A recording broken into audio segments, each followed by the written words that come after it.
with you all. If you've been with us for any amount of time, then you know that we have been going through the Gospel of Matthew, and that passage was not from the Gospel of Matthew. We are taking a 1 week detour, okay? 1 week is all I'm going to give it, and you're about to know why. We are going to talk about politics and the election. Oh, wow. That was a different response than I expected. Thank you. One boo, thank you. That's also something I've never experienced, being booed. So praise God for that. We're going to talk about it. We're going to have a family conversation. And I know that some of you got uncomfortable. I understand that when I said that. So I want to put you at ease up front. I want to just make you feel at ease. First of all, for the follower of Jesus, today will be very, very helpful and very, very hopeful.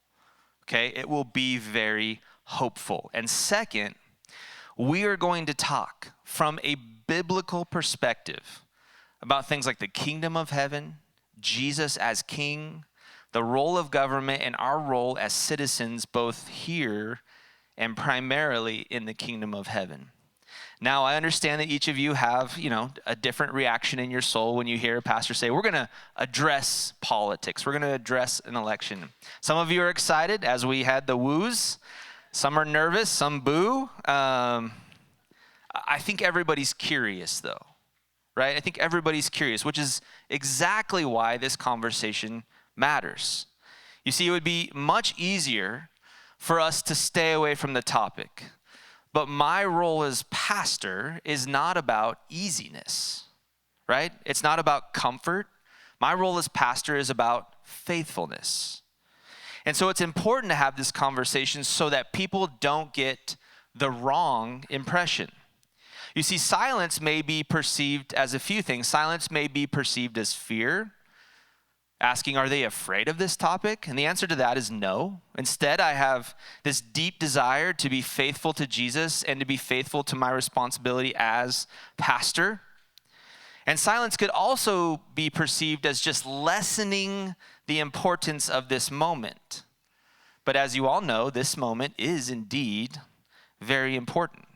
And you will see as we proceed how important this is and your role. But regardless, there is a call on every pastor to lead their church through significant moments in time and space. And so as we move forward, I'm inviting you, this is an invitation, it's totally up to you, to prayerfully consider what God is doing in you. Because I know this, you are made for this moment, and this moment has been made for you. Okay? All right, let's dive in. As we consider this substantial topic, it's helpful to keep what I consider a big picture in mind. And in this case, it means keeping the future of the kingdom of heaven at the front of our minds. Now, if you've been through the Gospel of Matthew with us, the kingdom of heaven is a huge theme. So we've been talking about this a lot, but if you haven't been, that's okay. I'm going to give you a picture in Scripture of where we are headed and what it means by the kingdom of heaven. So I'm going to read to you from Revelation chapter 21. I'm going to read verses 1 through 7 and then 22 through 27, okay? So this is what it says. It says, then I saw a new heaven and a new earth, for the first heaven and the first earth had passed away, and there was no longer any sea. I saw the holy city, the new Jerusalem, coming down out of heaven from God, prepared as a bride, beautifully dressed for her husband. And I heard a loud voice saying from the throne, look, God's dwelling place is now among the people, and he will dwell with them. They will be his people, and God himself will be with them and be their God. He will wipe away every tear from their eyes. There will be no more death or mourning or crying or pain, for the old order of things has passed away. He who was seated on the throne said, I am making everything new. Then he said, write this down, for these words are trustworthy and true. He said to me, it is done. I am the Alpha and Omega, the beginning and the end. To the thirsty, I will give water without cost from the spring of the water of life. Those who are victorious will inherit all this, and I will be their God, and they will be my children. Jumping down to verse 22. I did not see a temple in the city because the Lord God Almighty and the Lamb are its temple.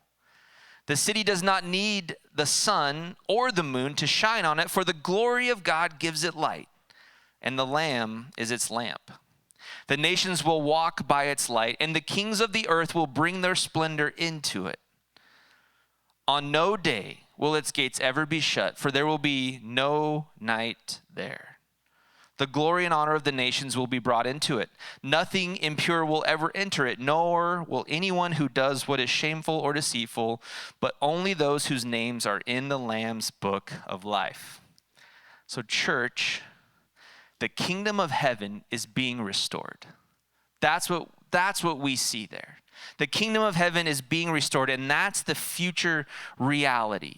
Every broken body, every broken relationship, every broken system made new. And all of those who have their name in the Lamb's book of life will enjoy the spoils of that for eternity. You see, Jesus is indeed the King of Kings. The glory of God will illuminate everything around him, so much so that in that moment, in that time, that future reality, there will be no need for sun or moon. That is incredible.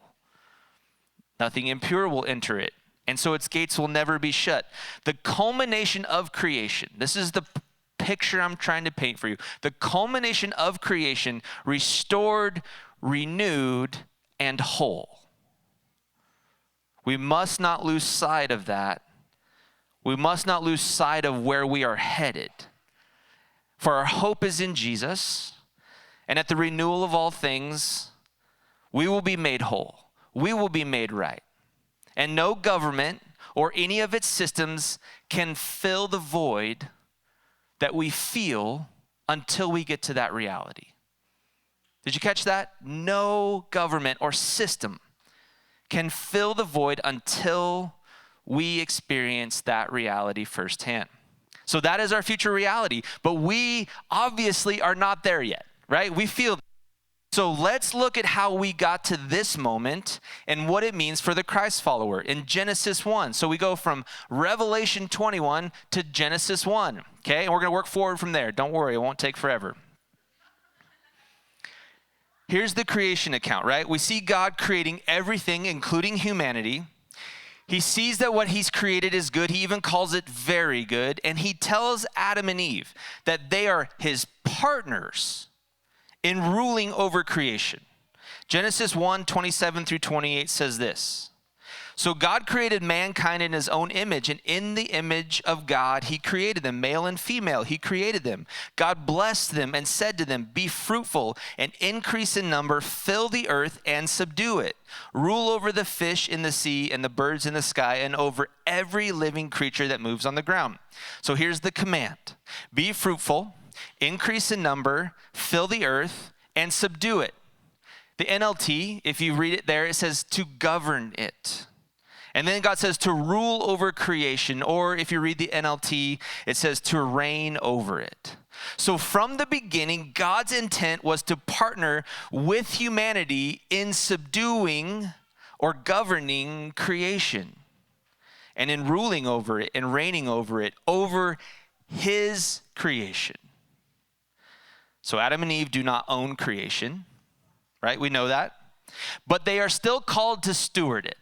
This is the role that we see God give them in Genesis 1, to steward it, to govern it, so that it may be fruitful, so that it may multiply, so that creation, through the governing and ruling, the subduing of humanity, it will flourish. You see, the goal is flourishing. God's design since the beginning is for humanity to flourish, so that creation can flourish. But things change, don't they? In Genesis 3, we know this. When they take things into their own hands, this is what happens. Genesis 3:17 through 18 says this. And to the man he said, since you listened to your wife, it's okay, we're both at fault here. Okay? Guys, don't be doing this. since you listened to your wife and ate from the tree whose fruit I commanded you not to eat. So they disobeyed God's command. The ground is cursed because of you. All your life you will struggle to scratch a living from it. It will grow thorns and thistles for you, though you will eat of its grains. So what we see here is Adam and Eve, they disobey God's command. They ignore God's design for flourishing. And because of that, pain and destruction are introduced into creation. But despite their rebellion, Adam and Eve still carry their role as stewards over creation. And instead of peace and cohesion, what they would have felt in Genesis 1 and 2, at God's original design, the passage says that humanity will struggle to scratch a living from it, and there will be thorns and thistles along the way. Now, I think I've expressed to you how much I dislike weeds in my lawn. And the reality is that all of life is going to carry these weeds until we get to what God says is the renewal of all things. That's the future reality. So right now, struggle to scratch thorns and thistles. But see, the goal remains the same as it did in Genesis 1. Humanity partnering with God in order to bring all of creation under God's design. But the difference is that now, it will be a struggle for us. It may even be painful at times. Because the same enemy that deceived Adam and Eve in the garden, which led to their rebellion, is still at work, sowing chaos, destruction, and ultimately death into creation. And the primary tactic of that enemy is the same today as it was in Genesis 3. It is to lead humanity away from God's design for flourishing. Did you see that? The same tactic as it was in Genesis 3 is today alive and well, to lead people away from God's design for humanity to flourish. Therefore, when people align themselves with God's good design, they flourish. I want you to hear this. When they align themselves with God's design, they flourish. And where people rebel, like Adam and Eve, and like you and I do all the time, when we rebel and we reject God's good design, people suffer.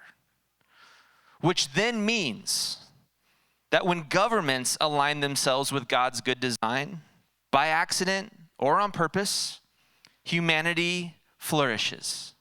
And where governments move away from God's design for humanity, people suffer. That's what happens. That's why this conversation is so important. That's why we have to have it. Because as followers of Jesus, we are called to advocate for God's design in humanity so that humanity might flourish. We are called to order our own life in a way that reflects this reality. We are called to lead our households in this direction, and we are called to lead our community in this direction. And in this time and space where God has placed you and I, one way that we do that is by participating in the political system that is around us. It's just one way, but it is one way. Okay, so there's my intro. Let's talk practicalities. What does it look like then for the follower of Jesus, the citizen in the kingdom of heaven, to play the role of steward over creation in a way that contributes to humans flourishing? Now, I want to say this up front. I just want to be very clear. I am not advocating for a particular party or a particular candidate. I'm not even advocating for a particular set of issues, okay? I'm not at all. I have my own convictions, but that's not for this space. Okay, what I am hoping to do with the rest of our time together is to give you a biblical framework for participating in a system that God has put over us that is intended to serve us. Okay, I want to just say that again. I am going to try to give you a biblical framework for participating in a system that God has established over us that is meant to serve us. And I want to do so by giving you two primary pillars that we can build that framework on. So pillar number one is that we must live in ultimate allegiance to King Jesus. We must live in ultimate allegiance to King Jesus. Now, I want to give a definition to allegiance, and then I'm going to return to our Colossians passage that we read earlier. Allegiance defined is the tie or obligation implied or expressed, which a subject owes to its sovereign or government, the duty of fidelity to one's king, government, or state. Now, hold on to that as we reread Colossians 1:15 through 20. It says, the Son is the image of the invisible God, the firstborn over all creation. For in him all things were created, things in heaven and on earth, visible and invisible, whether thrones or powers or rulers or authorities. All things have been created through him and for him. He is before all things, and in him all things hold together. And he is the head of the body, the church. He is the beginning and the firstborn from among the dead, so that in everything he might have the supremacy. For God was pleased to have all his fullness dwell in him, and through him to reconcile to himself all things, whether things on earth or things in heaven, by making peace through his blood shed on a cross. Okay, so here's what Paul says is true about Jesus. First of all, he's the firstborn over all of creation. Any firstborns in the room? Then you know we're the boss. Paul's saying Jesus is the boss.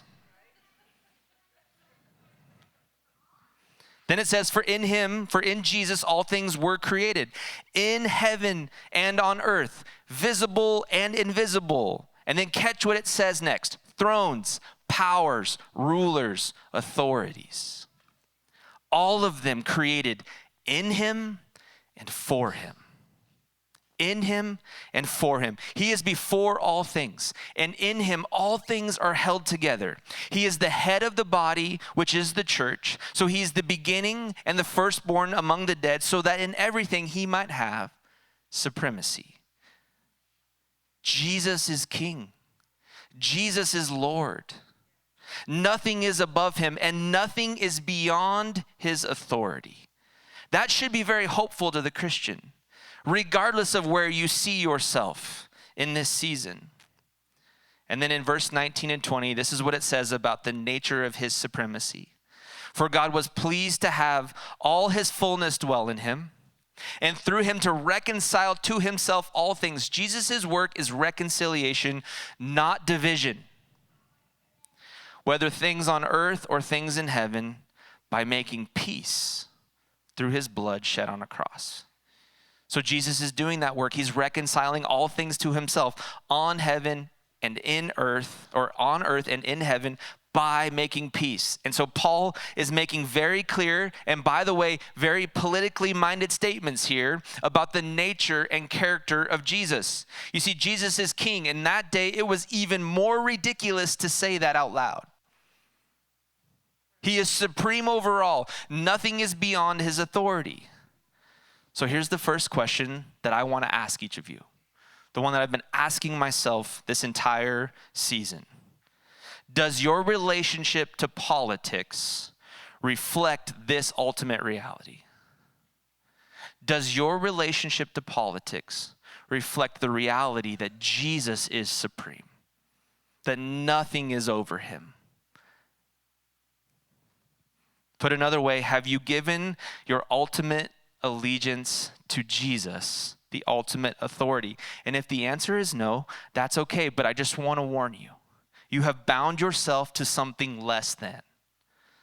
And if the answer is yes, then I call you to live accordingly as a citizen in the kingdom of heaven, which leads us to our second pillar, to live into your identity as a citizen in the kingdom of heaven.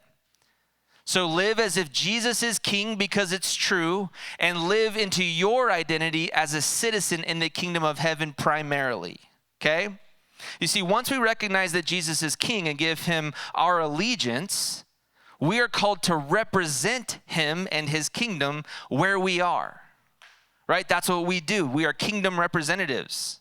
And it's important to remember that as citizens in the kingdom of heaven, we have been called by God to partner with God in the governing of creation so that creation may flourish. Remember all the way back to 10 minutes ago in Genesis, right? We have been called to partner with God as he rules, and we partner to subdue, to govern creation so that it may flourish. And the primary way that we get to do that in our political system is by participating in the systems and structures that God has allowed. Okay, that God has even empowered to bring order in this given moment. Yes, King Jesus established the thrones, the powers, the rulers, the authorities of our day, even the ones that we don't agree with. Don't believe me? Listen to what it says right here in John 19. This is an interaction that Jesus is having with Pilate. John 19, 10 through 11 says, "Do you refuse to speak to me?" Pilate said. "Don't you realize that I have power either to free you or crucify you?" Here's Jesus' answer. "You would have no power over me if it were not given to you from above. Therefore, the one who handed me over to you is guilty of a greater sin." You see, in this famous interaction between Jesus and Pilate, where Jesus is on trial, Pilate's trying to figure out, he's just trying to get clarity as to why the Jewish religious leaders are handing Jesus over to the Roman authorities. Okay, he's trying to figure it out. And so he questions Jesus, but Jesus isn't responding. To which Pilate says, "Don't you know that I can either free you or crucify you?" And Jesus responds with these significant and powerful words: "You would have no power over me if it were not given to you from above." You see, in this system, in the Roman government of their day, Pilate is the authority. Right? This is how it worked. The Caesar imparted authority to Pilate to rule over that. Essentially, Pilate is king of that place. So Jesus is not saying that you have been given authority by Caesar. He's saying you've been given authority by God to be in this position, which we read in Colossians. You have been given that authority. That's the only reason you have any authority at all in this moment. Okay, Pastor Rick. So you're saying God gave Rome authority? Yes. So has God given the authority to the United States government? Yes. Even the ones who say and do things I don't like? Yes. Romans 13 says it this way in verse 1. "Let everyone be subject to the governing authorities, for there is no authority except that which God has established. The authorities that exist have been established by God." Doesn't get much clearer than that, does it? Now, it doesn't mean that you have to like them. It doesn't mean that you have to agree with them. But as a citizen in the kingdom of heaven, you are subject to the authority that your King Jesus placed in authority. Now let's go back to John 19 for just a moment to see what Jesus says. If you remember what he said at the very end of that, he said, "Therefore, the one who handed me over to you is guilty of a greater sin." See, not only does Pilate have authority given by God, so do the Jewish leaders, because they're an authority as well. And Jesus is very clear. Every single one of them will be held accountable for their decisions. You see, God gives authority to the powers and rulers of this earth, and they will be held accountable for how they govern.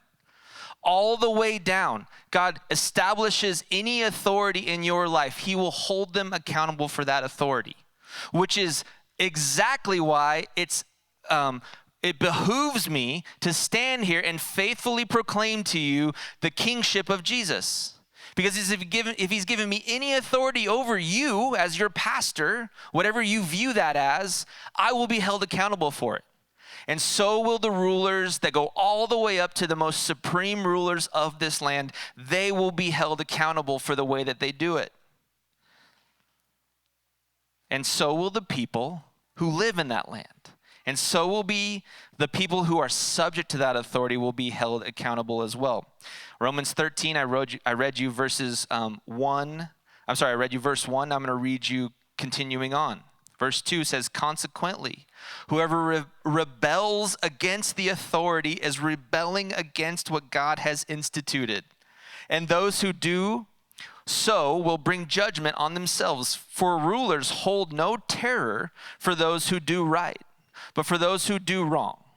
Do you want to be free from fear of the one in authority? Then do what is right, and you will be commended. For the one in authority is God's servant for your good. But if you do wrong, be afraid, for rulers do not bear the sword for no reason. They are God's servants, agents of wrath to bring punishment on the wrongdoer. Therefore, it is necessary to submit to the authorities, not only because of possible punishment, but also as a matter of conscience. Okay, so what about when the powers, the government powers, are working directly against God's design for humanity to flourish? Because I realize, each of us think something somewhere about that. Well, the Bible, it does contain examples of civil disobedience, especially in the face, and primarily in the face of direct persecution. When the people are being demanded to deny God, there is a time and place for that. And if that moment comes for us, where all other avenues are exhausted, you and I will figure that out together. But praise God that we are not there. By the grace and mercy of God alone, we are not there. Therefore, we are called to participate in the systems and structures that God has put around us. Are there single policies that seemingly stand in direct opposition to God's design for human flourishing? Yeah. And guess what? Both the political right and the political left are behind them, and they will be held accountable. And for that reason, our allegiance is primarily to Jesus as King, not to a political party, not to a specific candidate. We don't hang our life on policy because Jesus is King and everyone else is going to get it wrong. We must be prophetic voices to both sides. We must be prophetic voices to both the left and the right, calling them to repentance, calling them to align with God's good design for human flourishing. You see, the last few weeks I've been reading you a quote from Andy Crouch on the content and the theme of mammon, which if you haven't been with us, I realize that doesn't make much sense, but Jesus says in the Sermon on the Mount that you can't serve both God and money. That word is mammon. It's more than money. It's the spiritual impetus that money gets its power from. And Jesus just says you can't serve both. You have to serve Jesus.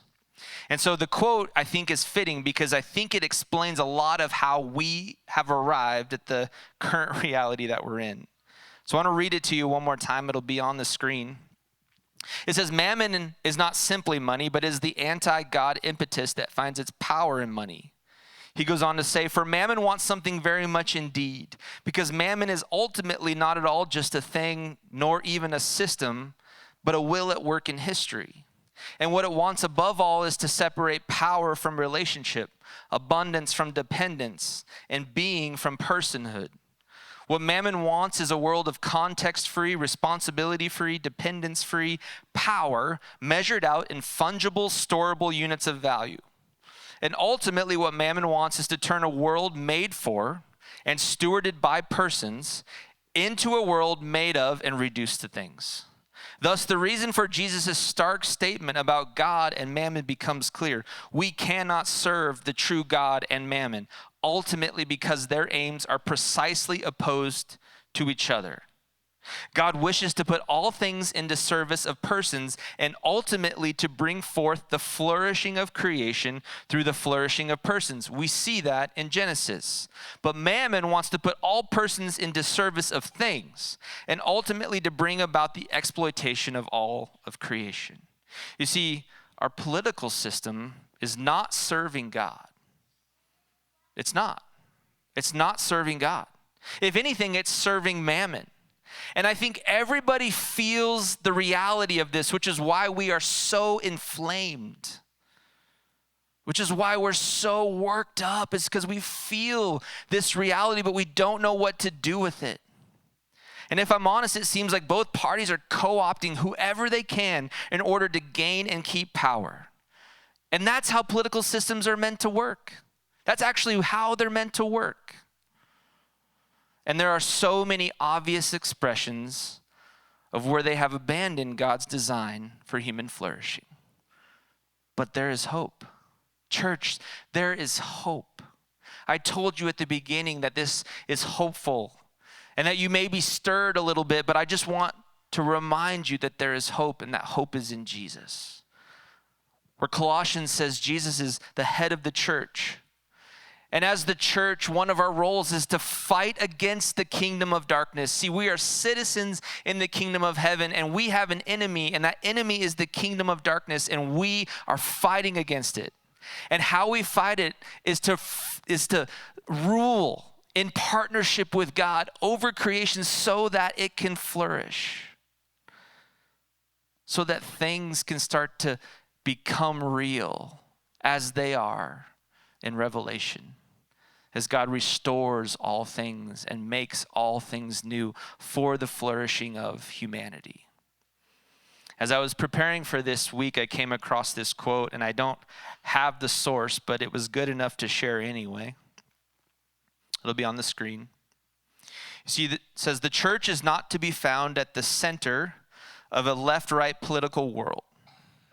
The church is to be a species of its own kind, confounding both the left and the right, and finding its identity from the center of God's life. That is where we are meant to be. We are citizens in the kingdom of heaven, where Jesus is king. And we have been given the honor of partnering with God to rule and reign and govern creation as we move towards the future reality that we see in Revelation 21, where all things are made new. No more tears, no more pain, no more crying. And God will be with us and we will be with him. But until then, as people who have given their allegiance to King Jesus, we participate in the systems and institutions that God has put in authority over us, as they govern us, knowing that they will be held accountable and that we as individuals will be held accountable too. You see, our participation should move creation towards flourishing, not away from it, towards God's good design, not away from it, as we seek the welfare of our communities, our leaders, and our nation. So I want to give you a call to action. And it's actually 4 parts, okay? Part number 1 is to pray. First thing I would invite you to do is to pray. 1 Timothy 2:1-2 says this, I urge you then, first of all, that petitions, prayers, intercession, and thanksgiving be made for all people, for kings and all those in authority, that we may live peaceful and quiet lives in all godliness and holiness. 2 Chronicles 7:14 says, if my people who are called by my name will humble themselves and pray and seek my face and turn from their wicked ways, then I will hear from heaven and I will forgive their sin and I will heal their land. So the first invitation in this call to action is to pray. Please be a people of prayer in this season. Always, but especially in this season. Number 2, to honor the authority that God has established. 1 Peter 2:13-17 says, submit yourselves for the Lord's sake to every human authority, whether to the emperor as the supreme authority or to governors who are sent by him to punish those who do wrong and commend those who do right. For it is God's will that by doing good, you should silence the ignorant talk of foolish people. Live as free people, but do not use your freedom as a cover-up for evil. Live as God's slaves. Show proper respect to everyone. Love the family of believers. Fear God. Honor the emperor. So number 2, we participate by honoring the authority that God has established, whether we like them or not. The third part of this call to action is to seek the welfare of your community. Jeremiah 29:7 says, also, seek the peace and prosperity of the city to which I have carried you into exile. See, in this context, the prophet Jeremiah is writing to people who have been in exile, people who do not belong to that land. And the Bible is clear that as citizens in the kingdom of heaven, we are very much alien and strangers. We do have, most likely all of you have a citizenship here in the United States. You have access to a passport. But as a follower of Jesus, your identity is a citizen in the kingdom of heaven. Okay? And so just like these people who are in exile, Jeremiah says, seek the peace and prosperity into the place which I have carried you. Pray to the Lord for it. Because if it prospers, you will prosper too.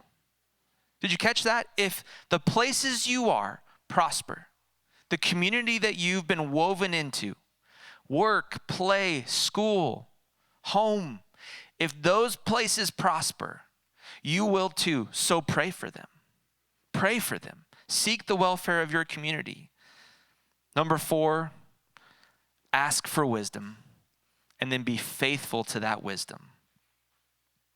Proverbs 2:1-12 says this, my son, if you accept my words and store up my commands within you, turning your ear to wisdom and applying your heart to understanding, indeed, if you call out for insight and cry aloud for understanding, and if you look for it as if it were silver and search for it as if it were hidden treasure, then you will understand the fear of the Lord and find the knowledge of God.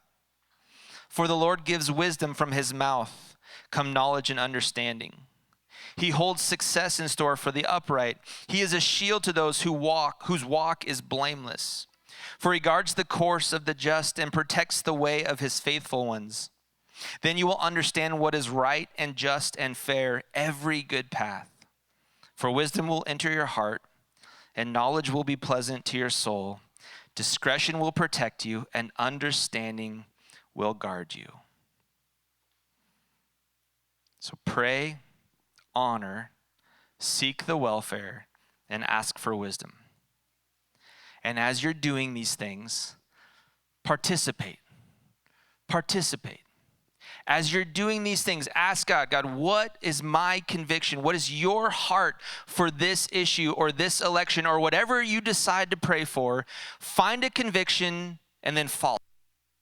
Vote, but don't just vote. Get involved. Be the light, the representative, the kingdom of heaven in that space, because the kingdom of darkness is working in every single one of those spaces against that good. And we have the opportunity and the responsibility as partners with God in the kingdom of heaven to push that darkness back, not just to be quiet and do our own thing, but to participate. So vote, but don't just vote, get involved. Give yourself, your time, your treasure to whatever you're passionate about. This is a call to be involved. This is a call to participate. And then whatever happens, whatever the moment is, wherever you find yourself as a result of that, be faithful. Whatever the moment, faithfulness. Whatever the moment, faithfulness. I'm going to invite the band up.